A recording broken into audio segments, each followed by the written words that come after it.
Welcome to this talk on the prosodic realization of rhetorical and information-seeking question in German spontaneous speech.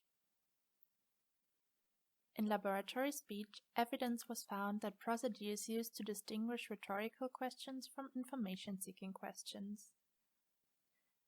In this talk, we will shed light on the question if the same holds true for RQs and ISQs in German spontaneous speech by analyzing nuclear accents, edge tones, and speech rate, and compare the results to lab data. ISQs are asked with the goal to close a knowledge gap and request therefore an answer from the addressee. On the syntactical surface, RQs and ISQs may be string identical. RQs are formally interrogatives as well, but they differ from ISQs since they don't expect an answer from the addressee and have rather the feel of an assertion. They are not uttered to close a knowledge gap, but they want to commit the interlocutor to the presupposed answer, which is often of the opposite polarity from the actual question. Braun and colleagues conducted a laboratory production study to investigate prosodic differences in ISQs and RQs in German, which is the language we are focusing on in this talk. They constructed a set of 22 string-identical polar and 22 string-identical WH questions with lexical ambiguous items like, for example, wer mag den Sellerie, who likes celery, and mag denn jemand Sellerie, does anyone like celery? Those questions were tested by instructing 12 speakers from southern Germany to read a context triggering either an RQ or an ISQ reading, and then producing an appropriate question.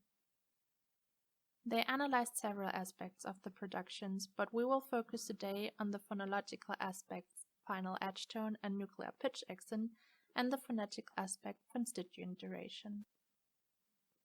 For nuclear accents, the results show that RQs, regardless of question type, were mainly produced with an L star plus H. ISQs show differences in the different syntactic structures. Polar ISQs were most often produced with an L star, while WH ISQs show a preference for L plus H star. For the prosodic analysis of edge tones, the following results were obtained by Braun and colleagues. For WH questions, there was no difference notable. They had generally a falling intonation. For polar questions, the main difference was found between RQs and ISQs. ISQs were most frequently produced with a steep rise, while RQs ended in a mid-high plateau. For the phonetic factor speech rate, Braun and colleagues found that RQs have longer constituents than ISQs. This is true for both polar and WH questions. Based on the results obtained by Braun and colleagues, in this present study, we investigate the following questions. Does spontaneous speech make use of pitch accents and edge tones to distinguish between RQs and ISQs? Are those the same that were typical in laboratory data? And does the speech rate of the question play a role for distinguishing RQs from ISQs? The corpus of the study was built by extracting RQs and ISQs from the German TV cooking show Kitchen Impossible. The questions were uttered by 9 native speakers of German coming from different German-speaking regions. The initial dataset had 402 questions in total. This set was then reduced to verb-first polar questions and WH questions with the WH word in the first position only. The remaining questions were then semantically and pragmatically classified as ISQs if the answer to the question filled a knowledge gap, or as RQs if no genuine answer was elicited by the question, but it rather had the feel of an assertion. This cut the dataset down to 252 questions, from which questions with too loud background noise and questions with the most complex syntactic structures were excluded. The remaining questions were transcribed and annotated in part according to Jacobi conventions by 2 of the authors. In case of disagreement, 2 more researchers were consulted and the majority vote was taken. If no agreement was reached, the questions were excluded. This procedure left 98 questions in the final dataset for the analysis of nuclear pitch accent and 96 questions for the final data set for the analysis of edge tones. You can find more details on the data selection in the paper. For the speech rate analysis, questions with hesitations and pauses were excluded so that 100 questions remained in the dataset for the analysis of speech rate. The intended number of syllables was divided by the utterance duration in seconds to calculate the speech rate. We can see here two examples for polar questions. The ISQ is ending in a steep rise, Bist du so eine? while the RQ is ending in a mid-high plateau. Seid ihr aber danach nochmal angefragt worden? Let us now have a look at the results. I will only talk about significant effects in this section. We start with the nuclear accents. On the x-axis we see the different accent types, on the y-axis the frequency of occurrence in percent, and then the data is split by polar on the left-hand side and WH questions on the right. ISQs are represented in white, while RQs are gray. The most frequent accent type for RQs was L* plus H, while it was L* for ISQs. We found a significant effect of elocution type for those two accents. The results share some aspects with what was found in the lab data. The results for the edge tones look a bit different. We have now the edge tones on the x-axis, everything else stays the same. For L-%, the interaction between elocution type and question type approached significance. For WH questions, the effect of elocution type approached significance, while there was no effect for polar questions. H-upstep H% showed a main effect of elocution type significantly more often in ISQs, as well as H-%, but here for RQs. Also here, the results share some aspects with what was found in the lab data. When looking at the speech rate, a significant effect of elocution type was found. ISQs are uttered 17% faster than RQs. Let me now briefly summarize the results. For nuclear accents, we found significant effects for elocution type. We found higher percentages for L* plus H in RQs, and for L* higher percentages in ISQs. When looking at edge tones, we found significant effects of elocution type for H-upstep H%, which had higher percentages for ISQs, and H-%, which had higher percentages for RQs. Further, in interaction between elocution type and question type for L-% approached significance. For WH questions, the effect of elocution type approached significance, while there was no effect for polar questions.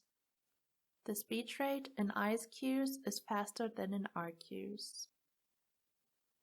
We start the discussion now with the comparison of the nuclear accents. The spontaneous data is on the left, lab data on the right. L* plus H is the most frequent nuclear accent type in RQs. This is true for both polar and WH questions. Therefore, we can conclude that L* plus H is an important cue for RQ interpretation. L* is the most frequent accent type in spontaneous polar and WH ISQs, as well as in polar ISQs produced in the lab. Lab WH ISQs instead show a preference for L plus H*. But still we can record that L* is shared by 3 out of 4 ISQ conditions. We start now with the comparison of the edge tones. H-upstep H% is the most frequent edge tone in polar ISQs in both laboratory and spontaneous speech. For polar ISQs, this edge tone can be considered an important cue. H-% and L-H% were equally frequent in polar RQs when looking at the spontaneous data. When looking at the lab data instead, H-% was by far the edge tone with the highest frequency. We therefore have a mismatch in frequency when comparing polar RQs in the data types spontaneous and laboratory speech. L-% is the most frequent edge tone in WH questions, no matter if ISQs or RQs. This is true for lab as well as spontaneous speech. In lab speech, the frequency of occurrence is higher though. WH ISQs are also often produced with H minus upstepped H%. The frequency is this time higher in spontaneous speech. The distribution of frequency of the H tones is not the same for lab and spontaneous data. In line with this, we can also note that L-H% has a much higher percentage in WH ISQs produced in the lab than in spontaneous speech, where it barely was produced. Interestingly, for polar RQs, L-H% shows the reversed case. The H tone was often found in spontaneous data but barely in lab data. L-H% seems to be a special case in some way, displaying reverse patterns for WH ISQs and polar RQs when looking at the data types. A direct comparison between lab and spontaneous speech was not possible for speech rate, since the constituent duration could not be measured for the spontaneous data due to background noise and music. But we can clearly see a trend in the same direction. RQs are uttered slower than ISQs. The differences we found between lab and spontaneous data can be explained by several deviating factors. The spontaneous data was produced by a more heterogeneous speaker group coming from different regions. Further, the situational context serves as a cue along with the linguistic context. The lab data was kept lexically ambiguous. This was not the case for spontaneous data, where questions could have a strong bias because of the lexical items used, like in "Are you kidding me?" In those cases, a less prosodic marking for RQs might be possible.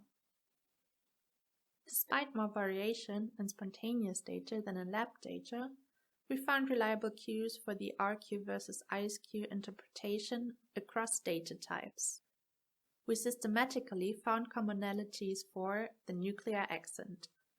L* plus H was the most common accent type in RQs, and L* was present in 3 ISQ conditions. We also found commonalities for the H tone. H- % was shared by polar RQs in lab and spontaneous speech, while H- upstep H% was shared by polar ISQs in both data types. And finally, when looking at the speech rate, RQs are uttered slower than ISQs in lab and in spontaneous data. These findings lend validity to the experimental data collected under laboratory conditions. Thank you for your attention. If you have any questions, please contact us. We are happy to arrange an online meeting.